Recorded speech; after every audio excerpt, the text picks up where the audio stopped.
Let's give you a live look right now at DFW International, where a ground stop has been lifted this morning. You can barely make out the runway because of that heavy fog. Chris Otteke there live right now. And Chris, people should keep an eye on their flight schedule today in case of any delays.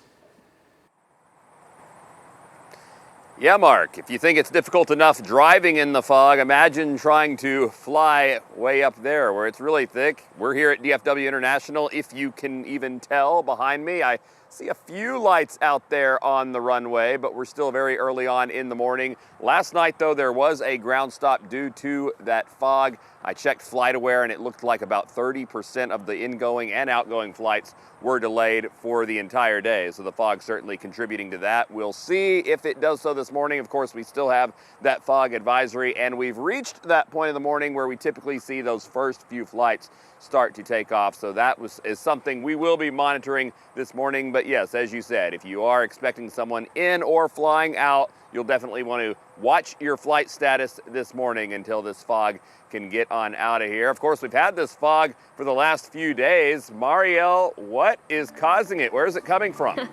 Well, it's coming from just the ingredients that we naturally have in our atmosphere. And December, January, definitely the cloudiest and foggiest months of the year.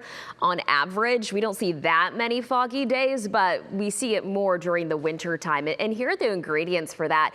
You have a damp ground from recent rain. That's not exclusive to our winter months, but that's just what we've had. A lot of moisture to work with, not just on the ground, but also in our air. And during the winter months, we generally have lighter winds unless we have a system coming through. And naturally, we have cooler nights. Those are both ingredients needed for fog.